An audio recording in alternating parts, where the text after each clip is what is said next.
Si jamais tu t'es demandé pourquoi une femme peut soudainement perdre tout intérêt alors que tu n'as rien fait de mal, voici la vérité.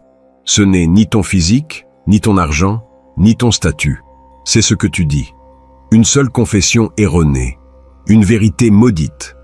Et en quelques secondes, elle ne te voit plus de la même manière.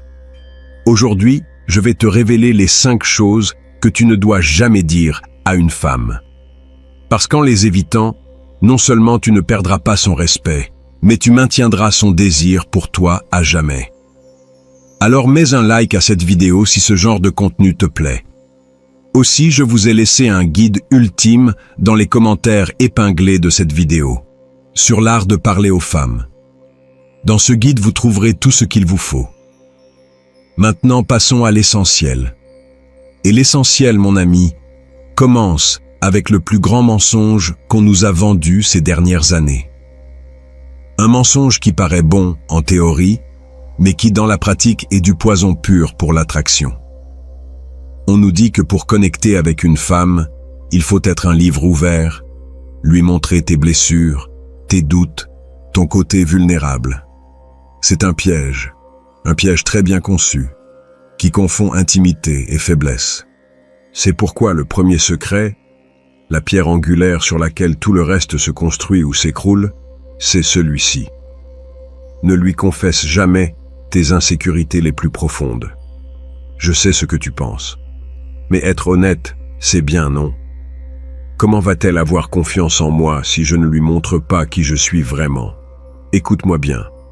Il y a une chose, c'est être honnête sur tes intentions, tes valeurs, tes objectifs. Une toute autre, c'est lui faire porter le poids de tes démons intérieurs.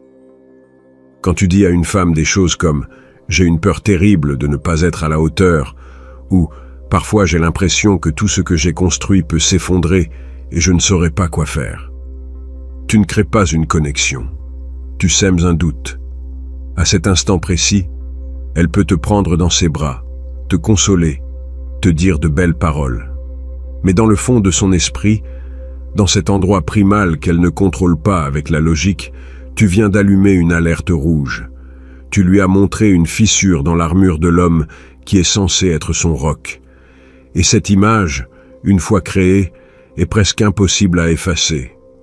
Inconsciemment, elle va commencer à te tester, à remettre tes décisions en question, à se demander si tu peux vraiment gérer la situation. Et quand la vie réelle frappe, quand les vrais problèmes arrivent, l'argent, la famille, l'avenir, à qui penses-tu qu'elle va se tourner pour se sentir en sécurité? À l'homme qui lui a avoué que ses fondations tremblaient, ou à celui qui, malgré les difficultés, a toujours montré du contrôle et de la direction? C'est là que quelqu'un comme Machiavel rirait des conseils modernes. Il savait que le pouvoir et l'influence ne sont pas seulement la force que tu as, mais la force que les autres perçoivent en toi. En lui livrant la carte de tes peurs les plus intimes, tu n'es pas authentique. Tu renonces volontairement à ton pouvoir. Tu lui donnes à elle et au monde la permission de douter de toi. Cela ne signifie pas que tu deviens un robot sans émotion. Cela signifie que tu dois être sélectif et stratégique. Tes batailles internes, tes doutes existentiels, tu les combats en silence, dans ton propre terrain d'entraînement. Tu les traites au sport, en soulevant des poids, jusqu'à ce que ton corps réduise au silence ton esprit. Tu écris dans un journal pour leur donner forme et les comprendre, ou tu en discutes avec un frère d'armes, un mentor, un homme de confiance qui a vécu la même chose. Mais à elle, à la femme dont tu veux conserver le désir et le respect, tu montres le résultat de cette bataille. Le calme, la décision, la certitude. Elle n'a pas besoin de voir le processus sanglant de la forge de l'épée. Elle a besoin de sentir la solidité de sa lame quand la vie l'exige. Donc la prochaine fois que tu ressens l'envie de te confier et de lui dévoiler tes peurs les plus sombres pour un soulagement momentané, arrête-toi et demande-toi, que préfères-tu, 5 minutes de consolation ou une vie entière de respect et de désir? Ce que je viens de te dire va à l'encontre de tout ce qu'on t'a programmé à croire. Si ça fait écho en toi, si une part de toi sait que c'est la vérité crue que personne n'ose dire, alors c'est ton endroit. Abonne-toi à cette chaîne, car ici on ne donne pas des conseils pour plaire. On donne des stratégies pour gagner. Active la cloche, parce que le secret suivant que je vais te révéler est encore plus inconfortable à entendre et beaucoup plus puissant à appliquer. Tu as bien compris que tes peurs sont un territoire sacré que tu ne dois pas partager à la légère. Maintenant parlons de ton passé, de ta valeur tangible. C'est là que les femmes, avec une subtilité déconcertante, lancent leurs tests les plus aigus. Et il y a deux questions, deux sujets apparemment innocents qui sont en réalité des pièges mortels. Ton passé avec d'autres femmes et ta situation financière. Commençons par la première, cette question qui arrive tôt ou tard, généralement avec un petit sourire curieux. Et avec combien de femmes as-tu été? Attention, il n'y a pas de bonne réponse à cette question. C'est un labyrinthe conçu pour te perdre. Si tu dis un chiffre élevé, une alarme se déclenche dans sa tête. Elle rira peut-être sur le moment, mais elle vient de te cataloguer comme un séducteur. Si tu dis un chiffre bas, l'alarme est différente, mais tout aussi nuisible. Elle commencera à douter de ta valeur. Dans les deux cas, tu as perdu. Tu lui as donné des munitions contre toi. La vérité, c'est qu'elle ne se soucie pas du nombre. Ce qui l'intéresse, c'est de voir comment tu réponds à la pression de sa question. Veut-elle tester ta cadre, ta sécurité? Est-ce que tu deviens nerveux? Est-ce que tu te justifies? Ou est-ce que tu restes maître de toi, maître de la situation? Et ici, je veux faire une pause et te poser une question directement. Il y a deux principales façons d'esquiver cette question. Je veux que tu votes en commentaire. Quelle réponse te paraît projeter le plus de pouvoir et de contrôle? A. La réponse mystérieuse avec une touche d'humour. B. La réponse directe qui discrédite la question. Écris A ou B en commentaire et explique brièvement ton choix. Je veux voir quelle stratégie préfèrent les hommes qui comprennent vraiment ce jeu. Pendant que je lis vos stratégies, je te dis que le coup de maître n'est pas de mentir, c'est de dévier avec élégance. Une réponse type A, comme « J'ai eu assez d'expérience pour savoir exactement ce que je cherche », projette de l'expérience et des standards élevés. Une réponse type B, plus directe comme « Mon passé ne définit pas notre futur », établit un cadre de sérieux. Les deux sont valides, mais la clé est de jamais donner un chiffre. Cela nous amène directement au deuxième champ de mine, l'argent. Que fais-tu dans la vie? Tu t'en sors bien? Une autre question qui paraît banale, une simple conversation, mais qui est en fait une évaluation profonde. Et ici, la même erreur, être trop spécifique. Si tu gagnes peu, elle peut te considérer comme limitée. Si tu gagnes beaucoup, ces attentes peuvent s'envoler, et tu deviens une sorte de distributeur automatique. Machiavel avertissait les princes de ne jamais révéler la taille exacte de leur trésor, car la perception du pouvoir influence plus que le pouvoir réel. Elle n'a pas besoin de connaître le solde de ton compte. Elle a besoin de sentir que tu es un homme avec une direction claire. Plutôt que de donner un chiffre, donne une vision. Je me débrouille assez bien pour prendre soin des miens et je suis concentré à construire quelque chose de beaucoup plus grand. Au final, ton passé amoureux comme ton argent ne sont que des données. Mais dans le jeu de l'attraction, les données sont des armes et un stratège ne donne jamais ses armes à l'adversaire. Nous avons parlé de protéger ta valeur, mais il y a quelque chose d'encore plus intime et dangereux à révéler. Les cicatrices que d'autres t'ont infligées. Dans le prochain épisode, je t'expliquerai pourquoi raconter comment on t'a trahi dans le passé est l'erreur qui te transforme à ses yeux de guerrier en victime. Et les victimes, mon ami, personne ne les désire. Comme je l'ai annoncé, il y a un piège qui fait passer un homme prometteur pour un cas de charité aux yeux d'une femme. Raconter en détail comment d'autres femmes t'ont trahi dans le passé. Je comprends parfaitement pourquoi on fait ça. C'est presque instinctif. On croit qu'en ouvrant cette vieille blessure et en disant « mon ex m'a trompé » ou « elles m'ont utilisé pour mon argent », On est vulnérable d'une manière qui génère la confiance. On pense qu'elle verra notre honnêteté, qu'elle ressentira de l'empathie et qu'elle se dira « Je ne suis pas comme elle, moi, je ne lui ferai jamais ça ». C'est une logique qui semble sensée en surface, mais c'est une des pires stratégies que tu puisses adopter. Tu lui remets ton pouvoir sur un plateau d'argent. Crois-moi quand je te dis ça. La compassion qu'elle pourrait ressentir à ce moment est fugace. Mais le doute que tu plantes est permanent. Dans le tribunal de l'attraction, tu ne te présentes pas comme un survivant honorable. Tu te présentes comme une victime.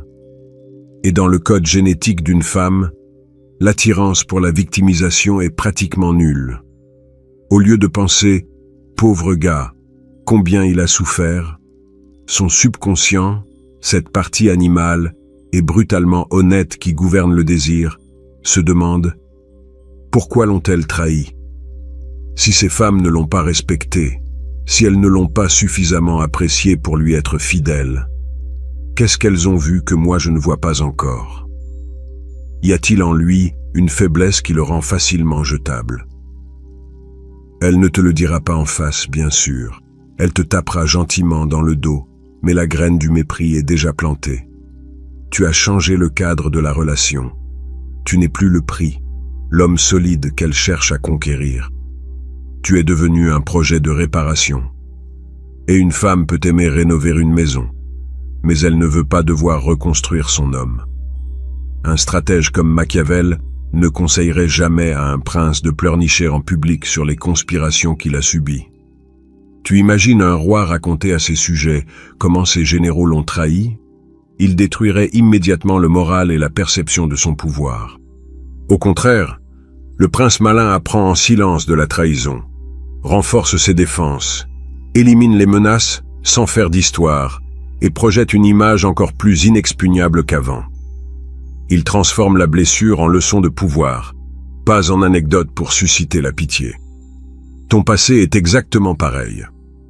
Les trahisons que tu as subies sont des médailles de guerre qui t'ont rendu plus fort, plus sage, plus sélectif. On les porte dans le silence et la dignité. On ne les exhibe pas comme des lambeaux ensanglantés. Si le sujet vient à être abordé, si elle demande tes relations passées, la stratégie n'est pas de mentir, c'est de redéfinir. Ne parle pas de la douleur, parle de la leçon. Au lieu de dire « elle m'a trompé et brisé », dis quelque chose comme « cette expérience a été essentielle pour m'apprendre la valeur de la vraie loyauté. Grâce à ça, je sais aujourd'hui clairement ce que je ne tolère pas et ce que je cherche chez une compagne. » Tu vois l'abîme de différence? Dans le premier cas, tu es l'homme qui a été blessé. Dans le second, tu es l'homme qui a utilisé le feu pour se forger. Ton histoire t'appartient. Chaque trahison, chaque coup, est une marche. Mais seulement si tu choisis de t'en servir pour monter, pas pour t'asseoir à pleurer dessus. En partageant le drame, tu l'invites à te voir comme quelqu'un de fragile. En partageant la sagesse tirée du drame, tu l'invites à admirer ta force. Nous avons blindé ton esprit, ta valeur et ton passé. Le château semble sûr. Mais qu'en est-il de l'ennemi qui vit à l'intérieur des murs? Qu'en est-il des batailles que tu mènes contre toi-même? Dans le prochain chapitre, nous allons aborder le secret le plus intime et le plus dangereux de tous. La carte de tes faiblesses actuelles. Et je t'expliquerai pourquoi livrer cette carte, c'est comme lui donner la clé de ta destruction. Nous avons déjà protégé ton esprit, ta valeur et ton histoire des perceptions extérieures. Il nous reste un dernier bastion à défendre, le plus vulnérable de tous, car l'ennemi habite à l'intérieur. Et celui-ci, mon ami, est le secret qui sépare les hommes respectés de ceux qui finissent par être pleins. Le cinquième et dernier secret est le plus intime et donc le plus dévastateur à révéler. Ne confesse jamais tes faiblesses structurelles, ces luttes internes et défauts de caractère que tu n'as pas encore surmontés. Je ne parle pas d'avoir une mauvaise journée. Je parle de ces vérités brutes qui te définissent dans ton état actuel. Des phrases comme « Il me manque de discipline »,« Je commence toujours des choses sans jamais les finir »,« Je ne peux pas me contrôler avec la nourriture ou l'alcool »,« Je suis trop paresseux pour poursuivre mes objectifs » ou « J'ai l'impression de ne pas contrôler ma propre vie ». Ce ne sont pas des confessions de vulnérabilité. Ce sont des admissions d'impuissance. C'est comme ouvrir la porte de ton château et montrer à l'envahisseur que tes gardes sont ivres et endormis.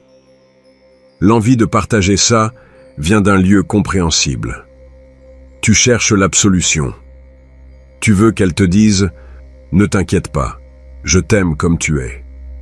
Que tu la fasses devenir ton allié dans ta guerre contre toi-même. Mais en faisant cela, tu commets une erreur fatale. Confondre son rôle. Elle est ta femme, ta compagne, ton amante.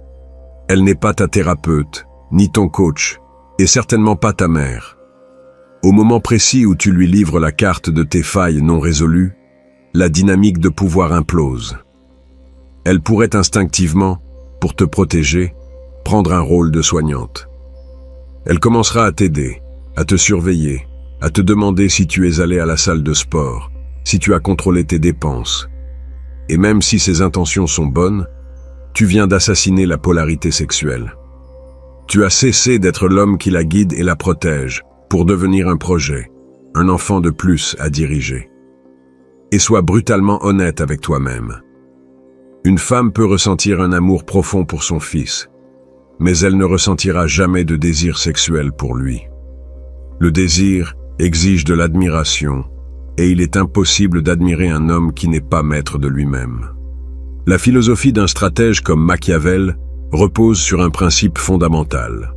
Pour gouverner un État, tu dois d'abord avoir un contrôle absolu sur tes propres domaines. Un prince qui ne peut pas étouffer les rébellions dans son propre palais n'a pas l'autorité pour conquérir de nouvelles terres. Tu es le prince de ta vie.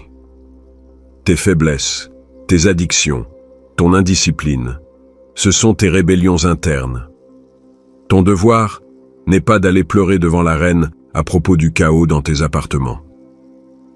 Ton devoir, c'est de fermer la porte, de mener cette guerre sanglante en privé et de ne sortir de cette pièce que quand la rébellion est écrasée et l'ordre rétabli.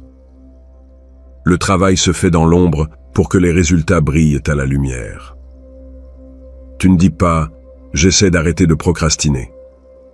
Un jour, elle remarque que ton business grandit, que tu te lèves plus tôt, que tu respectes ta parole. Tu ne lui dis pas « je veux me mettre en forme ».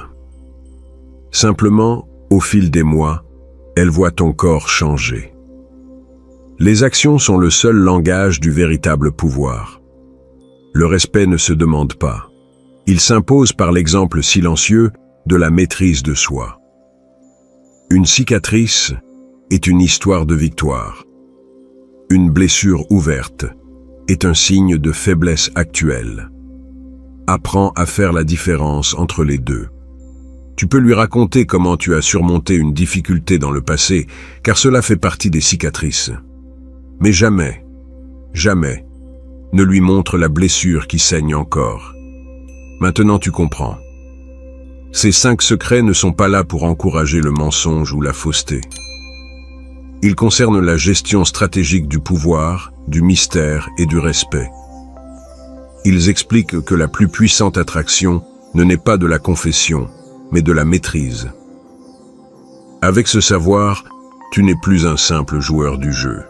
Tu as le manuel. Dans la partie finale, nous assemblerons toutes les pièces pour que tu ne comprennes pas seulement les règles, mais deviennes le maître du plateau. Le schéma est clair. Il ne s'agit pas de mentir, mais de contrôler la narration. Ton pouvoir ne réside pas dans ce que tu confesses, mais dans ce que tu protèges avec discipline. Un homme qui se maîtrise n'a pas besoin de demander le respect. Il l'impose en silence. Abonne-toi pour continuer d'affiner ta stratégie. Et maintenant, aide un autre homme. Écris en commentaire le meilleur conseil de pouvoir que tu aies appris. Transformons cette section en manuel pour ceux qui savent jouer. On se voit au sommet.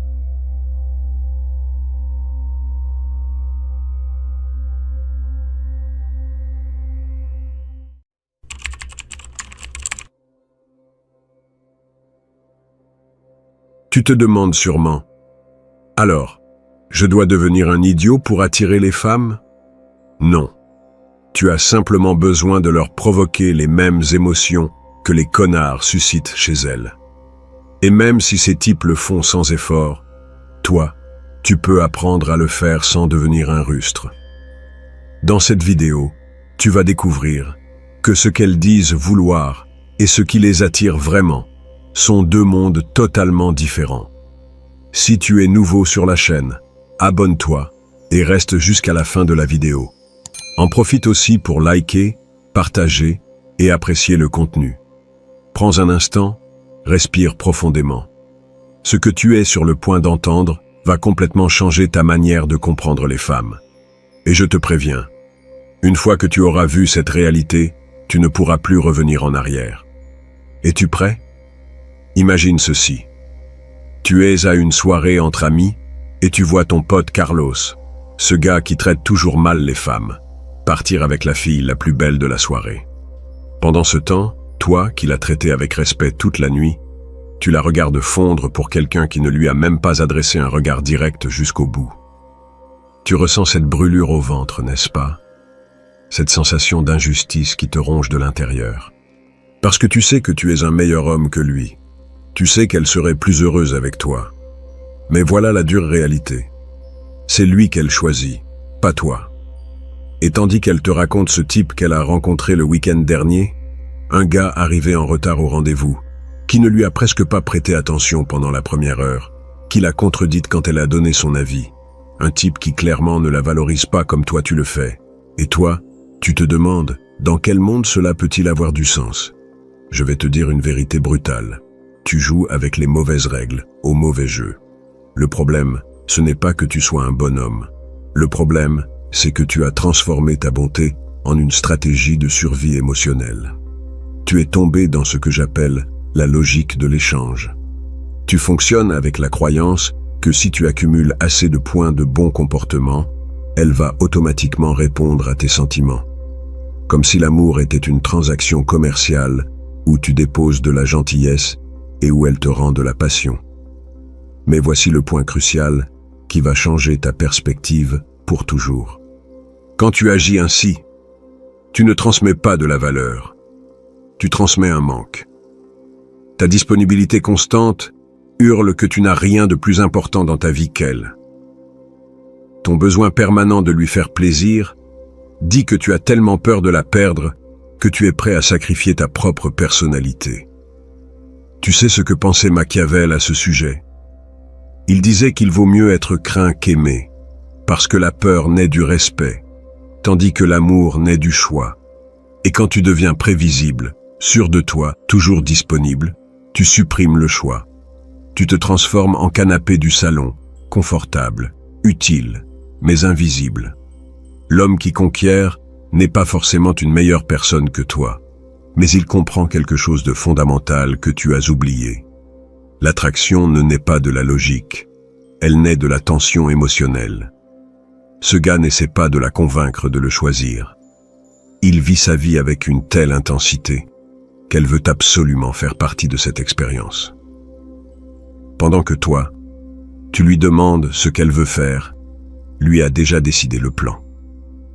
Pendant que tu évites tout conflit, lui n'a pas peur d'avoir un avis différent. Pendant que tu la places sur un piédestal, lui se voit comme le prix. Et voici ce qui va vraiment te faire voler en éclats. Elle sait tout cela. Au fond d'elle-même, elle sait que tu serais meilleur pour elle sur le long terme.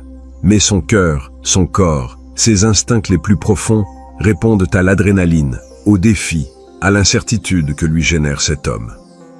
Je ne dis pas que tu dois devenir un crétin.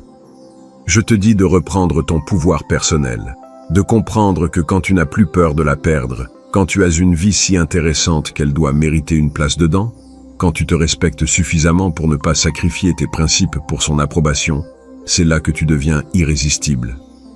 Écoute, si tout cela résonne en toi, si tu as l'impression que quelqu'un te dit enfin les choses comme elles sont vraiment, abonne-toi à cette chaîne.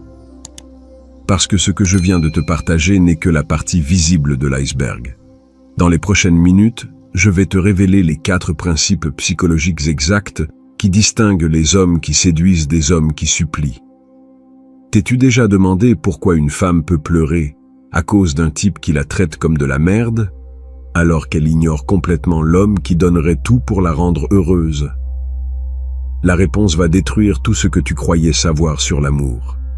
Laisse-moi t'emmener un instant dans l'esprit féminin. Imagine que les émotions sont comme des drogues. L'homme bon, celui qui est toujours là, qui ne la déçoit jamais, c'est comme une aspirine. Utile quand ça fait mal, mais qui ne procure aucune sensation intense. En revanche, le connard, c'est comme de la cocaïne pure.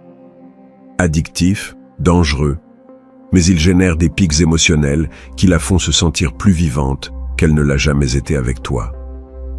Et voici la partie qui va te faire mal. Elle sait que l'aspirine est meilleure pour sa santé, mais son cerveau primitif, celui qui a évolué pendant des milliers d'années, ne cherche pas la santé émotionnelle. Il cherche l'intensité, la survie, les bons gènes capables de protéger ses enfants dans un monde sauvage qui n'existe plus, mais que son ADN se rappelle encore. Quand tu lui écris chaque matin « Bonjour princesse », son cerveau interprète « Cet homme n'a rien de mieux à faire que de penser à moi. Il n'a pas de défi, pas de chasse à conquérir, pas de combats à mener.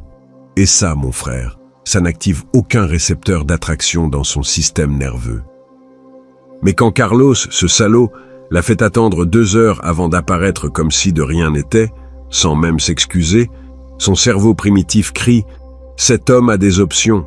Cet homme est occupé à conquérir le monde. Je dois me battre pour attirer son attention. » Machiavel comprenait parfaitement cela en écrivant sur le pouvoir. Il disait que celui qui détient le vrai pouvoir ne le montre pas constamment parce que cela l'épuise. Le vrai pouvoir se manifeste dans la capacité à le retenir, à ne l'utiliser que lorsqu'il est nécessaire. Et c'est exactement ce que fait le connard avec son attention. Il la transforme en une ressource rare et précieuse. Je vais te donner un exemple qui va t'ouvrir les yeux pour toujours. Pense aux 2 dernières femmes qui t'ont le plus attiré dans ta vie. Qu'avaient-elles en commun? Je parie qu'elles étaient toutes les 2 un peu difficiles à comprendre. Elles te faisaient deviner ce qu'elles pensaient. Elles alternaient entre te donner de l'attention et prendre un peu de distance. Me trompais-je? Cela s'appelle la tension émotionnelle intermittente, et c'est la formule la plus puissante pour susciter l'attraction.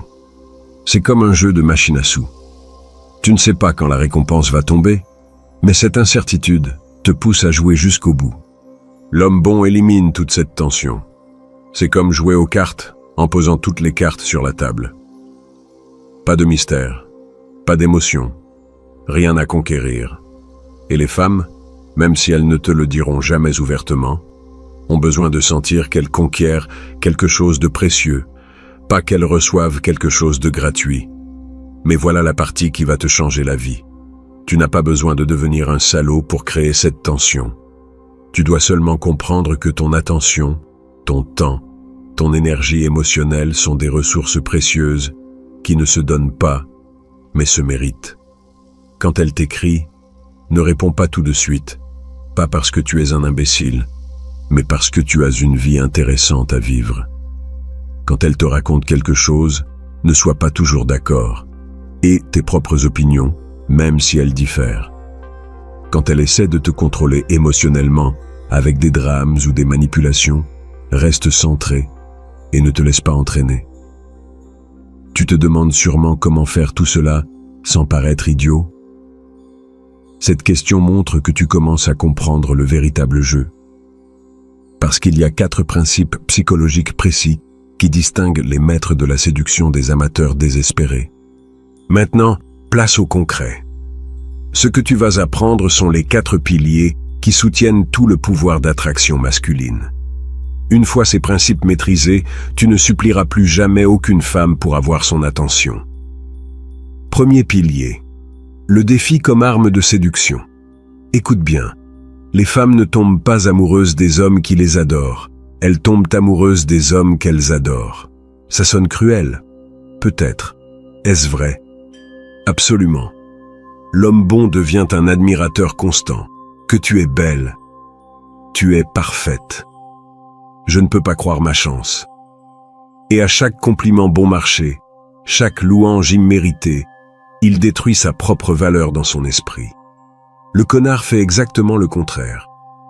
Quand elle arrive avec une nouvelle robe en espérant qu'il lui dise qu'elle est belle, il la regarde et dit « Je ne sais pas si cette couleur te va vraiment. » Quand elle vante son nouveau travail, il répond « Intéressant. On verra comment tu gères quand la pression commence vraiment. » C'est cruel. Depuis ta perspective, oui. Mais pour elle, c'est comme une gifle de réalité qui la réveille. Soudain, elle doit travailler pour obtenir son approbation. Elle doit prouver sa valeur. Et cette dynamique l'excite plus que 1000 compliments gratuits.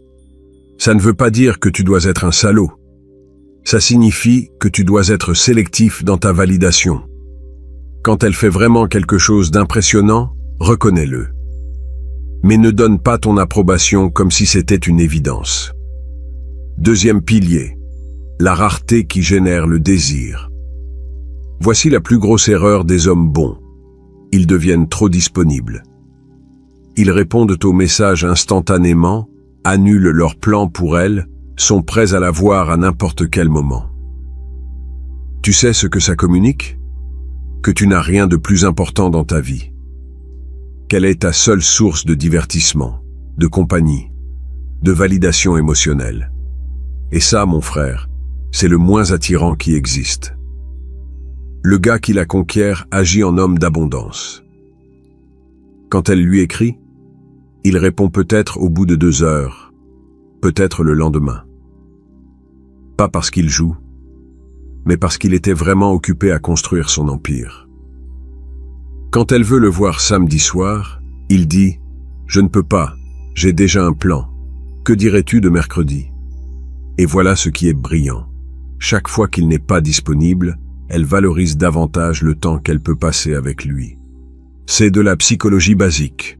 Ce qui est abondant devient ordinaire. Ce qui est rare devient précieux. Troisième pilier, le leadership qui séduit.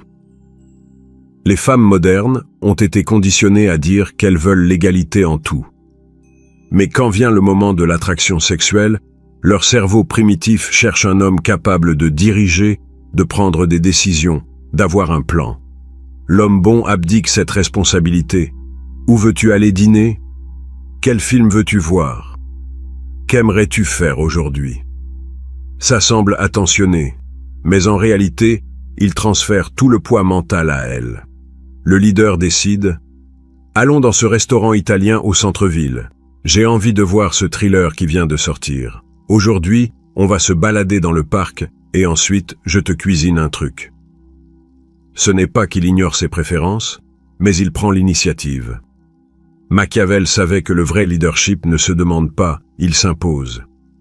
Et quand tu diriges avec confiance, sans arrogance, elle peut se relaxer dans son énergie féminine et se sentir protégée par ton énergie masculine. Quatrième pilier, l'indifférence au résultat. C'est le plus puissant et le plus difficile à maîtriser. L'homme bon est désespéré d'obtenir un résultat précis, qu'elle le choisisse. Son estime de lui, son bonheur, son sens de la valeur, dépendent totalement de l'acceptation ou du rejet de cette femme. Cette dépendance émotionnelle se sent à des kilomètres, comme la sueur de la peur. Et les femmes ont un radar évolutif qui détecte ce besoin désespéré et file à toutes jambes. L'homme qui comprend réellement le pouvoir fonctionne avec une mentalité totalement différente. Ce serait bien que ça marche avec elle. Mais sinon, il y a d'autres options extraordinaires qui l'attendent. Il n'est pas un dragueur invétéré. Il a simplement une vie tellement riche, pleine de buts et de possibilités, qu'aucune femme ne peut définir son bonheur. Quand elle annule un rendez-vous, lui ne supplie pas, ne fait pas de drame. Il répond simplement « Pas de problème, passe une bonne journée ». Quand elle essaie de susciter la jalousie, il ne bronche pas parce qu'il connaît sa propre valeur. Quand elle menace de partir, il ne la poursuit pas parce qu'il sait que celui qui part ne méritait pas de rester. Cette indifférence au résultat n'est pas de la froideur, C'est l'expression suprême de la confiance en soi. Et il n'y a rien de plus attirant pour une femme qu'un homme qui ne l'a besoin pas, mais qui l'a choisi. Maintenant, tu as les 4 piliers. Le défi, la rareté, le leadership et l'indifférence aux résultats. Tu pourrais les voir comme des armes, des tactiques à utiliser sur le champ de bataille de la séduction. Si c'est le cas, tu vas échouer lamentablement, car tu manquerais l'essentiel. La vérité qui unit tout cela et qui te transforme d'un homme qui joue à un homme qui est le prix lui-même. Écoute-moi bien. Ce n'est pas une question de jouer au connard, mais de comprendre pourquoi. Malgré son attitude destructrice, il génère de l'attraction. Ce que nous avons décortiqué ne sont pas les actions d'un imbécile, mais les symptômes visibles d'une mentalité de pouvoir qu'il possède, peut-être par accident, peut-être par arrogance naturelle. Notre mission n'est pas de copier le crétin, mais de forger en nous cette mentalité de puissance, mais à partir d'une confiance en soi et d'un but, non d'un ego blessé. C'est là que tout prend sens. Ces 4 piliers ne sont pas un masque que tu portes, ce sont la conséquence naturelle d'être un homme de valeur. Pensez-y ainsi. Un homme de valeur authentique est un défi, non pas parce qu'il le prétend, mais parce que son temps et sa validation sont sélectifs. Il ne distribue pas son approbation gratuitement, car il sait ce que ça coûte de construire quelque chose qui en vaut la peine, y compris lui-même. Sa rareté n'est pas un jeu de ne pas répondre aux messages, c'est le résultat réel d'avoir une vie, une mission, des projets qui le passionnent au-delà d'une femme. Il dirige non pas pour impressionner, mais parce qu'il a une vision claire de sa propre vie et sait où il va. Et son indifférence aux résultats est la preuve ultime de son pouvoir intérieur. Son bonheur et son estime ne dépendent pas du choix d'une femme, car il s'est déjà choisi lui-même. Machiavel, dans ses écrits au prince, parlait de l'importance des fondations du pouvoir. Il disait qu'un État fondé sur des mercenaires où la fortune d'autrui est faible et s'écroulera à la première tempête. Le vrai pouvoir doit naître des ressources et de la vertu propre. Et voilà le parallèle avec ta vie. Si ta valeur dépend de son approbation, tu es cet état faible, à sa merci. Mais si ta valeur émane de ton propre caractère, de ton but, de ta discipline, tu deviens une forteresse. L'homme de valeur irrésistible ne se demande pas « Que dois-je faire pour qu'elle m'aime ?» Il se demande « Est-ce que cette femme enrichit l'empire que je construis déjà ?» Sa mentalité n'est pas celle du suppliant qui implore une chance, mais du roi qui évalue si elle mérite d'entrer dans sa cour. Et ne te méprends pas, ça n'a rien à voir avec l'arrogance ou l'argent, mais avec ton centre de gravité émotionnelle. Est-il en toi, ou l'as-tu placé entre ses mains? La bonté de l'homme bon est en réalité une faiblesse déguisée en gentillesse. C'est la peur du conflit, la peur du rejet. La bonté de l'homme de valeur est un choix conscient. Il peut être généreux, attentionné et loyal, mais il le fait à partir d'une position de force, pas de besoin. Et si cette bonté n'est pas appréciée, il la retire sans hésiter, car sa ressource la plus précieuse est sa propre énergie. Alors oublie l'idée de devenir quelqu'un que tu n'es pas. La vraie tâche est de devenir la version la plus puissante de toi-même, un homme qui sait ce qu'il vaut, qui a une direction claire dans la vie et qui n'est prêt à dévier de son chemin pour personne. Quand tu atteindras ce stade, les 4 piliers se manifesteront naturellement. Tu n'auras plus besoin de feindre l'indifférence. Tu la ressentiras. Tu n'auras pas à créer de rareté artificielle. Tu la vivras. Et l'attraction que tu généreras ne sera pas un coup de bluff passager, mais le profond respect que ressent une femme envers un homme qui se respecte lui-même par-dessus tout. Le jeu n'a jamais été de la courir après, mais de construire un monde si solide qu'elle désire en faire partie. Tu es l'architecte de ta vie, pas un invité dans la sienne.